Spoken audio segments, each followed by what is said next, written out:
they'll be able to see right as they're applying for each institution. Right. And so the hard part really is researching before about the CSU system, doing all that hard work in your classes, but the application system, you made it very streamlined. You just need to just double check to make sure they filled out everything correctly. Yeah, and if students are ever wondering what they need in order to be admissible to each program or institution, all 23 campuses have amazing websites, and they usually have a section for future students where they'll be able to look at each program in detail and see what admissions requirements are for each program to make sure that they're prepared academically, mentally, and prepared holistically to apply and be admissible to that program. Yeah, and then at calstate.edu/apply, they could find out also a list of which campuses are impacted or what majors, and that gets updated every year. So they could look at that ahead of time. And some students may have some other questions, too, as they're filling it out, the CSU application. So if a student has a deficient grade, meaning of a D plus or lower, and they made it up during the summer or night school, should they report one or both of those grades? And does the system recalculate their GPA with both courses? Great question. So if a student has made up a deficient grade and it was with the same exact class, right? So let's say they failed calculus the first time but passed it the second time, and they took that same exact calculus class. They do not have to put in that previous calculus class, just put in the higher grade. Now, if they did, let's say they took calculus honors for the first time, but then the second time they only took calculus without the honors, they would have to put both because those are not the exact same classes. And then our system will go ahead and go through and, one, give them credit for that A through G course, but also that because it's not the same exact course, it'll still affect their GPA coming in. Okay, so they take the exact same course, put the higher grade. If it's a little bit of a difference, even though it's similar curriculum, then they have to report everything on there. And then if a student was wondering, well, what is my CSU GPA if it's, calculated differently, where can they find a way on your website at calstate.edu to calculate that CSU GPA? Yeah, so if they, we actually have a whole calculator for their entire eligibility index that includes helping them figure out what their GPA is. And if they go to calstate.edu/apply/eligibility-index, that'll take them to the eligibility index calculator page, which will also have a link to the GPA calculator as well. And then from there, students can also see the eligibility index table to help figure out what test score they should aim for, or whether or not what the eligibility index is to see whether or not they're admissible for each campus or not. Great. So if they're a 10th grader, they can go and look into the system and say, oh, I'm doing good, or, oh, I need to do better my junior year. So it also could be used as a guide to help motivate people so they can become CSU eligible. And also a lot of students and families are not aware of all the 23 campuses. So what's the best way for them to research them and investigate them? The calstate.edu is an amazing website that has basically almost everything that a student would need to learn about the CSUs. They have a section called Explore CSUs, and from there students can actually visually see on a map where each and every 23 CSUs are, and they can click on that. They can even filter it out, so depending on what size of the CSU that they would like, the types of resources they have, the types of student populations they serve on that CSU campus, and things like that, to really filter out and find the right fit CSU for them.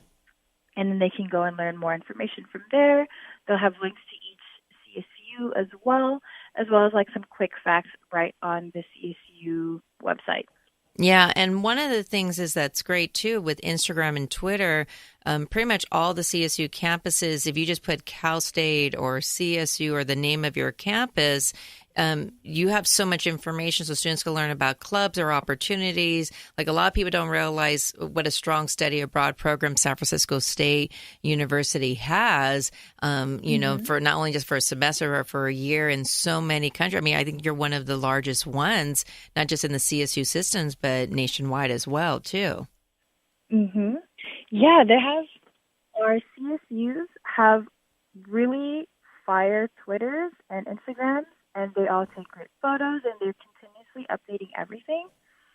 I believe Cal State LA just tweeted out about bioscience entrepreneurs, if anyone is interested about that. There's also a CSU Twitter, which will constantly retweet and talk about and share anything that the other 23 CSUs are, the amazing things that they're all doing. So if students follow at Cal State on Twitter, they'll be able to connect with a whole bunch of other CSUs through there as well. Great. And other questions students have, because there's so much information outside about the college process. So no student or family should feel like, oh my God, I should know this. It's like, it's always complicated, always changing. So another question that comes out is, if I'm applying to a CSU, does taking either the SAT or ACT matter? And then when is the earliest or the latest test date that a CSU campus will accept? If they're coming in for the fall, the latest test date would be the December test date for either of those.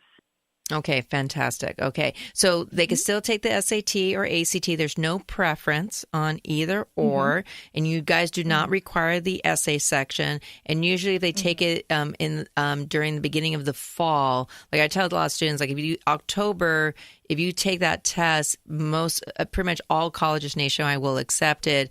If you kind of push the limit of November, December, check with each of the CSU campuses, right? Because your campus at San Francisco State will take a December test score, but another sister CSU campus may have different standards regarding about that. So October senior year would be the safest bet for all CSU, all colleges. But if you go later, check with each of your CSU campuses that you're applying to. Yes. Great. And then the CSU application, which is at calstate.edu/apply, the deadline is November 30th, and that's been a tradition for many decades.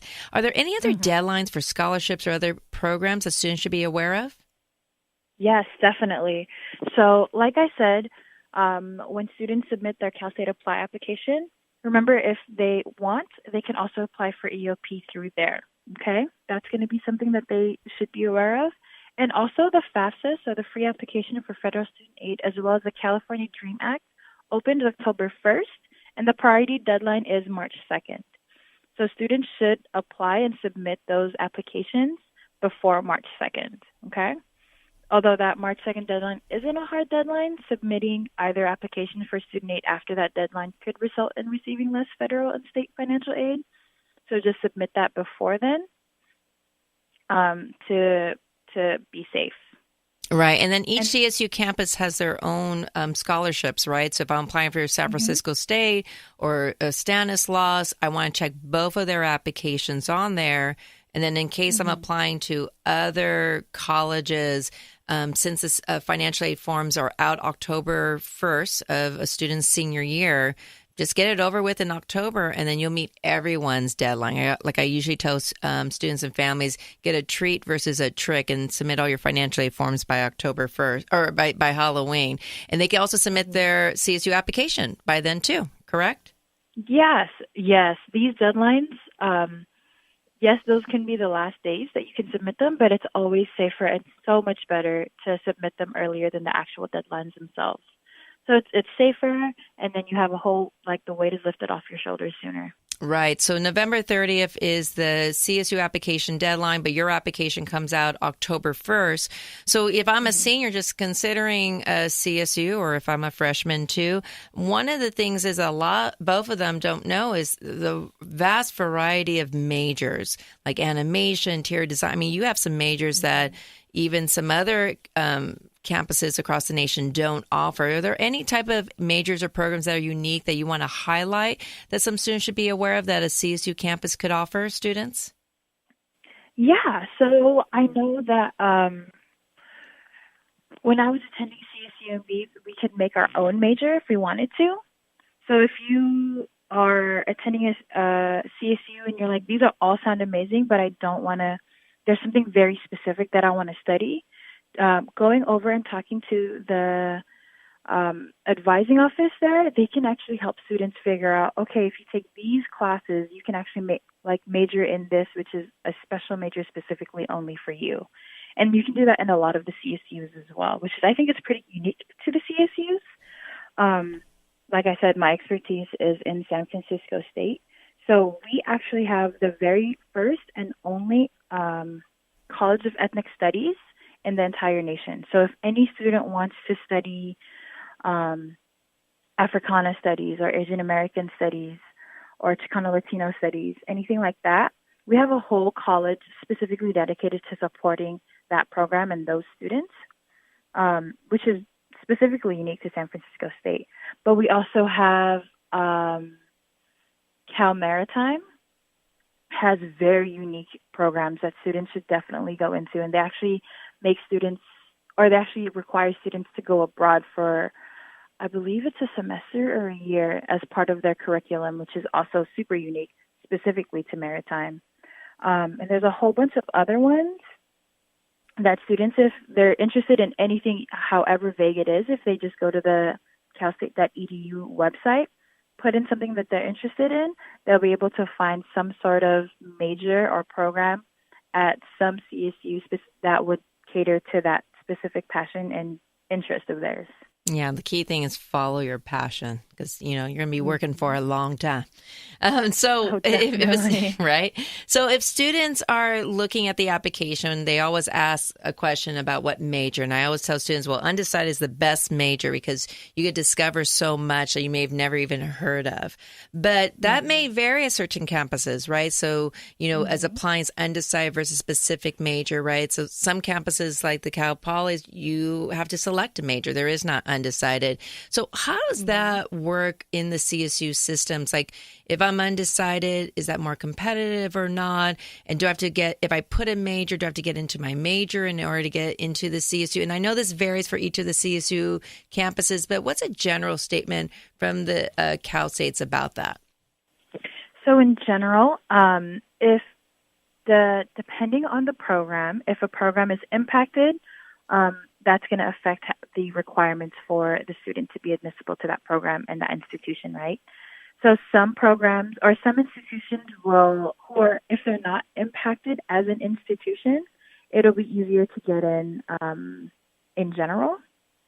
And if they want to apply to an impacted program within that institution, the case may be that they apply for that program, but they don't get into that program, and they'll be put into an alternate program instead within that institution, so they can, if they're still admissible, right? That's the way we do it here at San Francisco State. If a student is applying, especially as a transfer student, but they meet minimum requirements, but they don't get accepted into the program that they want to get into, they'll get put into an alternate program. Okay, so alternate majors are available for students if they don't get into their main major. And if they're not considered for an alternate majors, you should contact each of the specific CSU campuses if that's a possibility. Yeah, so that'll really depend on each institution, whether or not, like how impacted they are as at an institutional level as well as a department or program level as well per major. Okay, fantastic. So that's one thing that's important to students to know and to fill out that alternative major. Because I know some students like, I only want this major, I only want a major, and they got accepted to a CSU campus, but as the alternative, like, okay, I'll do that alternative major. All right, I'll do that. So that's important. So if students want to learn more about CSUs, what are some social media outlets or other ways they can investigate about CSU campuses? Yeah, so like I said, the CSU has a Twitter. If they follow him at Cal State, so CALSTATE, and they also have an Instagram, and their Instagram handle is the CSU, so THECSU. If they want to follow the CSU on Facebook or YouTube, it's just California State University. Starting with that, that'll give students a great overview of all 23 CSUs because they'll highlight each one like throughout their timelines and their feed. If you want to look at a specific CSU, even if you just